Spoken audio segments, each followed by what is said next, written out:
महाराष्ट्र अंधश्रद्धा निर्मूलन समितीचं मुखपत्र अंधश्रद्धा निर्मूलन वार्तापत्र मे 2025चा अंक 14 मे. छत्रपती संभाजी महाराज जयंतीनिमित्त विशेष लेखक अनिल चव्हाण. छावा चित्रपट रिलीज झाला आणि छत्रपती संभाजी महाराजांच्या चरित्राबद्दल समाजात उलटसुलट चर्चा सुरू झाली. संभाजीराजेंना पकडून कुणी दिले यावरून वाद सुरू झाला. हा संशोधनाचा विषय आहे. कोल्हापूरचे इतिहास संशोधक इंद्रजित सावंत यांनी छावा चित्रपटानंतर काही कॉमेंट्स केल्या. ते म्हणतात, संभाजीराजांनी अण्णाजी दत्तोला हत्तीच्या पायी दिले. त्याच्या कुलकर्णी वतनात संगमेश्वर गाव आहे. तिथे अण्णाजी दत्तोचा कंपो असावा. याच काळात त्या परगण्याचे देशकुलकर्णी पद अण्णाजीकडेच होते. सर्ग कारकून प्रल्हाद निराजीला या काळात कैदेत ठेवले होते. म्हणजे या काळात मोठा कट झाला होता.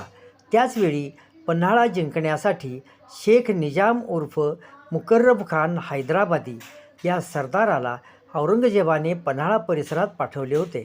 त्याला संभाजी महाराज संगमेश्वरी असल्याची खबर फितुरांनी दिली. या बाबतीत 2-3 लोकांकडे संशयाची सुई जाते.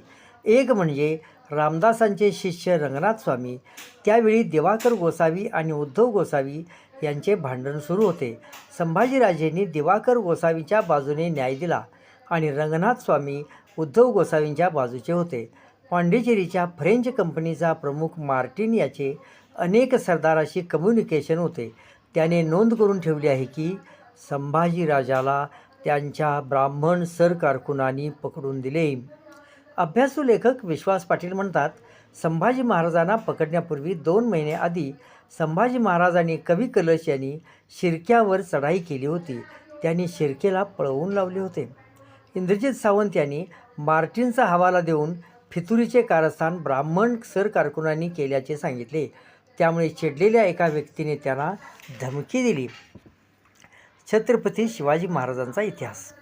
यापूर्वी शिवाजी महाराजांबद्दलही अशा चर्चा झालेल्या आहेत, किंबहुना अजूनही सुरू आहेत. आमच्या लहानपणी इतिहासाच्या पाठ्यपुस्तकातून शिवाजी महाराजांच्या 2 गुरूंची माहिती आम्हाला शिकायला मिळाली. पण आता इतिहास संशोधकांनी पुरावे देऊन जाहीर केले आहे की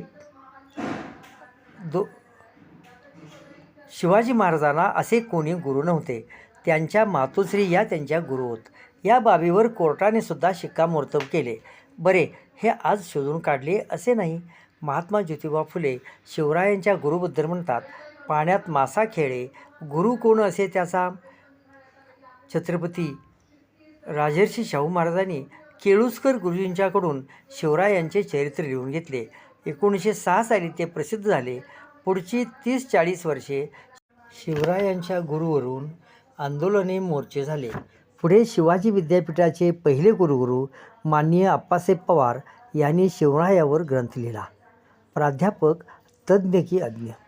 पण प्राध्यापक मंडळींनी वरील पुस्तके वाचलीच नाही. महाराष्ट्रातल्या प्राध्यापकांना ती उपलब्ध झाली नाहीत असे म्हणता येईल. पण शिवाजी विद्यापीठाच्या कक्षेमध्ये असलेल्या कॉलेजमधील इतिहासाच्या प्राध्यापकांनी तरी ही पुस्तके वाचावीत की नाही? बरे, हे प्राध्यापक ब्राह्मण असते तर ब्राह्मणांच्या डोक्यावर आपल्याला खापर फोडणे सोपे होते. पण शिवाजी विद्यापीठाच्या कक्षेमधील ही मंडळी बहुजन समाजातीलच होती. संशोधित ग्रंथ.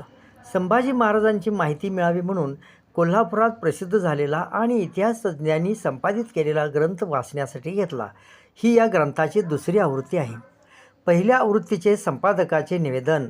यामध्ये संपादक म्हणतात, मराठ्यांचे दुसरे छत्रपती संभाजी महाराज यांची फाल्गुन वैद्य 30 शके 1610 म्हणजे 11 मार्च 1689 रोजी पुण्याजवळच्या वढू तुळापूरच्या परिसरात मोघली छावणीत औरंगजेब बादशाहाने हाल करून हत्या केली. मराठ्यांच्या राज्याच्या शत्रूशी लढत असता या मराठा राजाने हौतात्म्य पत्करले. स्मारक ग्रंथाविषयी संपादकाचे निवेदन. यामध्ये संपादक म्हणतात, मराठ्यांचे दुसरे छत्रपती संभाजी महाराज यांचा फाल्गुन वैद्य 30 शके 1610 म्हणजे 11 मार्च 1689 रोजी पुण्याजवळच्या वढू तुळापूरच्या परिसरात मोघली छावणीत औरंगजेब बादशाहाने हाल करून वध केला. मराठ्यांच्या राज्याच्या शत्रूशी लढत असता या मराठा राजाने हौतात्म्य पत्करले. हत्या की वध?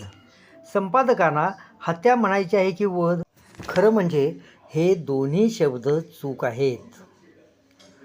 एकाने दुसऱ्याला मारण्याची क्रिया घडली असेल तरी त्यामागील हेतूवरून, मरणारा आणि मारणारा यांच्या चरित्रावरून वध, हत्या किंवा खून असा शब्द वापरला जातो. रामाने रावणाचा वध केला. इथे राम सज्जन आणि रावण दुर्जन आहे. रावणाला मारणे हे चांगले काम आहे. वध हा शब्द वापरतात तेव्हा मारणारा सज्जन थोर आणि मरणारा दुर्जन वाईट आणि दुष्ट असतो. मांजराची हत्या घडली तर काशीला जावे. हत्या ही चुकून घडते. मारण्याचा हेतू नसतो. मरणारा हा क्षुल्लक असतो.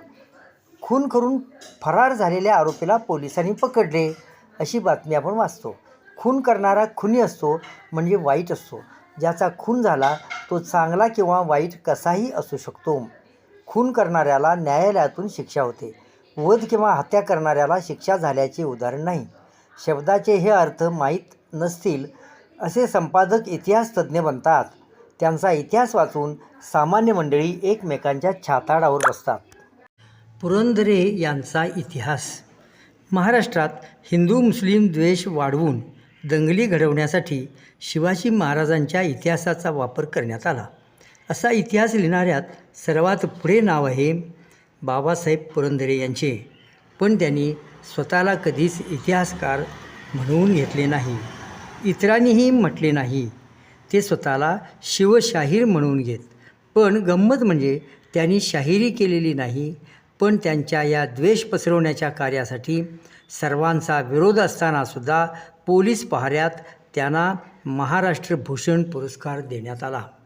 25 वर्षापूर्वी जेम्स लेन यांनी पुस्तक प्रसिद्ध केले. त्यामध्ये शिवरायांची आणि मा जिजाऊ यांची अत्यंत खालच्या पातळीवरून बदनामी केली आहे. त्या विरोधात महाराष्ट्रात मोठे काहूर उठले. पुन्हा पुन्हा इतिहासाची पाने चाळण्यात आली. अस्सल पुरावे आणि भक्कम पुरावे शोधण्यात आले. दुय्यम पुरावे त्यांचाही अभ्यास झाला आणि शिवरायांना त्यांच्या आई याच गुरु होत्या. त्यांची बदनामी ब्राह्मणीवादी इतिहासकारांनी आणि लेखकांनी जाणून बुजून केली आहे अशी टीका होऊ लागली. ह्या टीकेचा परिणाम प्राध्यापकावर काय झाला असेल? प्राध्यापकांच्या नोट्स. शिवाजी विद्यापीठाच्या BA भाग 1च्या परीक्षेस इतिहास विषयाचा पेपर आहे. विद्यार्थ्यांना अभ्यासासाठी खास नोट्स पुरवण्यात आल्या आहेत. त्या वाचूनच विद्यार्थ्यांचा अभ्यास होतो. त्यांच्या सत्र 1च्या अभ्यासक्रमामध्ये घटक 1 ऐतिहासिक पर्यटन आणि घटक 1 स्वराज्याची पार्श्वभूमी यामध्ये दिलेली माहिती पुढीलप्रमाणे. 6 नंबर, मुस्लिम धार्मिक अत्याचाराविरुद्ध मराठ्यांची प्रतिक्रिया. बहामनी सुलतानापासून ते औरंगजेबापर्यंत काही अपवाद वगळता सर्व मुस्लिम राज्यकर्त्यांनी दक्षिणेतील हिंदू प्रजेवर अत्याचार व जुलूम केले होते. त्याच्याविरुद्ध मराठ्यांनी उठाव केले म्हणजे ती एक धार्मिक प्रतिक्रिया होती. नंबर 4, सामाजिक परिस्थिती.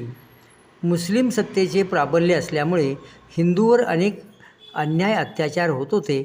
मंदिरे उद्ध्वस्त केली जात होती. मुस्लिमांनी केलेले अन्याय अत्याचार आणि उद्ध्वस्त केलेली मंदिरे याचे काही पुरावे या लेखक प्राध्यापक महोदयांनी शोधले आहेत काय?